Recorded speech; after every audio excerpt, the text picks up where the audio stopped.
looks like pretty close, so just past the nose monitor. Okay, great.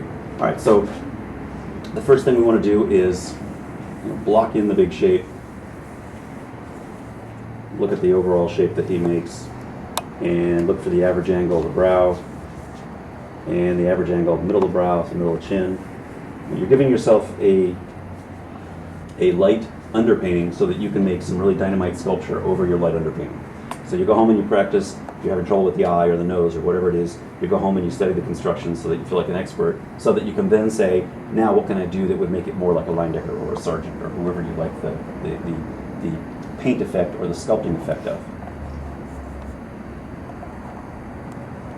Let's locate where everything's going to go first. Squint. And the more you study the sculpture, the more help it has telling you which shapes are important to map out, so it's not just a laundry list of light and dark shapes. Actually, the shapes you're hunting for have something to do with the construction. The far eye, when I just really squint down, I want to get that big triangle that it makes.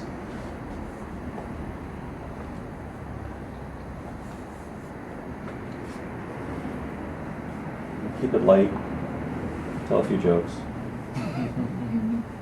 You're just blocking in the big shapes right now. Let's locate where the front of the chin goes, and then you can put the mass of how full the mouth shape on top of it goes. And squint at him, squint at your drawing, see if the big stuff is working. So this is where we want the front of the chin to go, and then we'll make sure that the volume that the two-cylinder has to have is on there. So keep it light. Just anything you put on there, you're going to be designing even better. The more attractive your design is right from the beginning, the less cleanup you have to do. But there's not much you can't really fix if you're willing to spend the time to fix your design. Map out the rest of the big shape of the eye here, the average angle of the lid, that tear duct. Squint, let's suggest the white shape of the eye. The second phase will be filling in your darks. If the darks are hard to make out, look for your light shapes. Pay attention to the light leftover puzzle piece. But I need to squint a lot at this point and not get too close to any one detail, because I need to see how big the eye is and how much of the head does it take up before I worry about the exact curve of something. So you're squinting to take out the unnecessary little things right now.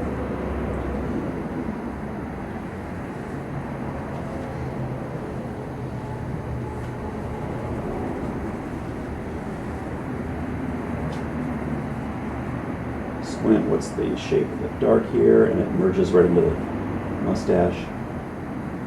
You guys are experts now on the abstraction, so you use the parts of it that'll help.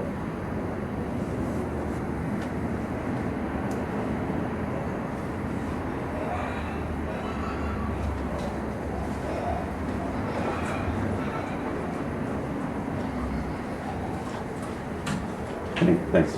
Can't have any laughter here. And get that little leftover shape to work, that small shape that I see of the cheek between the nose and the mustache there.